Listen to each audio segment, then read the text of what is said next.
is the most important educational facility. This is an army academy in which army officers are sent to study the Torah and the Talmud. You have rabbis teaching these lectures, and I'm just going to give you some quotes directly from the Hebrew so you can evaluate what kind of messages are being put forth and passed on. So here's Rabbi Eliezer Kashtiel, and this is what he has to say to his students. Due to the abolition of legal slavery, there are now deficiencies since no one is responsible for the property, right? Humans' property. With the help of God, it will return. Slavery will return. So who are going to be these slaves? The non-Jews will want to be our slaves, he says. Being the slave of a Jew is the best. They must be slaves. They want to be slaves. Instead of wandering the streets, being foolish and violent, harming one another, now his life begins. All around us, there are nations with genetic problems. Ask any simple Arab where he wants to be. He wants to be under the occupation. Why? Because they have a genetic problem. They don't know how to run a country. They don't know how to do anything. Look at the state of them. Sounds kind of racist. Yeah, he goes on. He says, yeah, of course racism exists. Are we unaware that there are different races in the world? Is it a secret? Is it untrue? What can you do? It's true. Yes, we're racists. We believe in racism. Correct. There are races in the world, and nations have genetic attributes. So it requires of us to consider how to help them. Racial differences are real, and this is precisely a reason to offer help. Wow. That's really something. This is the premier military academy. Surely this can't be the bulk of what they're teaching, right? So we move on. Here's another rabbi, Giora Redler, and what he teaches about the Holocaust, he says, the Holocaust wasn't really about killing the Jews. That's not the Holocaust. All those excuses that it was ideological or systematic, that's nonsense. Because it was out of ideology, in a way, it was more moral than if it was just people just murdering. Humanism, the whole secular culture of believing in man, that is the Holocaust, he says. The real Holocaust is to be pluralistic, to believe in man. That is called Holocaust. For many years already, God has been screaming that the diaspora is over, but people don't listen to him. And that is their disease, which must be cured by the Holocaust. Jewish people living anywhere in the world other than the state of Israel, that's a disease. And the cure for this disease is to genocide said Jews. You know, about as revisionist as you're going to get. That's pretty sickening stuff. And then he goes on. In relative terms, the logic of the Germans was internally consistent. Hitler said that a group of people, a certain group in the population, is the source of evil for all humanity. They cause evil to humanity, and therefore they must be exterminated. So let's start with the question. He says, was Hitler right or not? Seems like a pretty obvious answer, right? But you'll be surprised. He says, he is the most righteous person possible. Of course he was right in every word he said. Talking about Adolf Hitler.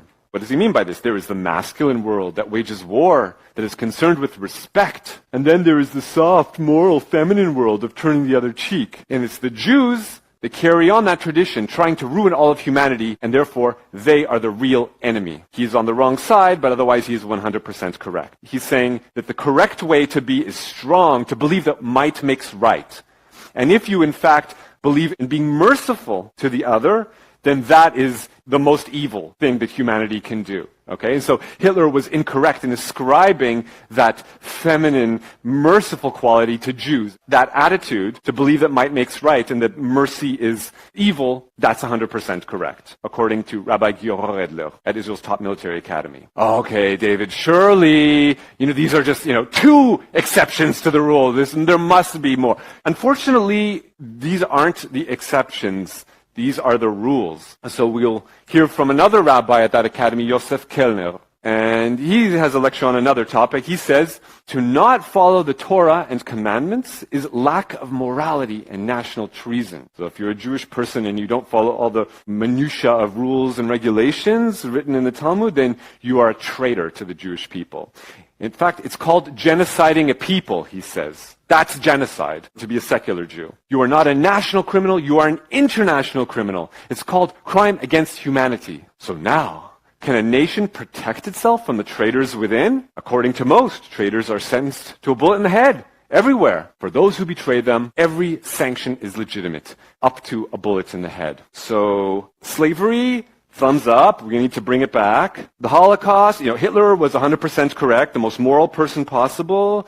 And if you're a secular Jew, you are sentenced to death. You deserve to die. If I'm summarizing the ideology of the top military academy in the state of Israel. Again, you're going to say, oh, this is some outlier. Surely this academy isn't important. Surely these people are condemned. Come on. This is the headmaster of the academy, Eli Sutton, and here he is a couple years ago receiving the Israel Prize, the highest prize in the country, receiving it from the education minister. Prime Minister Benjamin Netanyahu is there congratulating him. But the headmaster did not allow Bennett, the education minister, and he did not allow Netanyahu, the prime minister, to speak to the students. The only politician he allowed to speak to the students was his favorite politician, previously the chief rabbi of the Israeli army. Now, Netanyahu just made him the most recent education minister, Rafi Peretz. What does he do now that he's our education minister? He gives a prize to who? Who does he give a prize to? This man, Yitzhak Ginsburg. Now, if you're going to remember one name, maybe just this one, because this is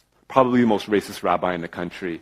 He published a book called The King's Torah, or Torah HaMelech. And this book, it's like a theological treatise. It asks the question, under what circumstances may a Jew kill a non-Jew? He comes to the conclusion that pretty much under any circumstance, he writes there is justification for killing babies if it is clear that they will grow up to harm us. This is the man who receives a prize from Israel's education minister, essentially, publishing a Gentile murdering manual. Oh, so what, they didn't report this in the Basler Zeitung? Is this not ridiculous that I have to fly all the way over here and burn up all these fossil fuels to explain this to you, this basic stuff?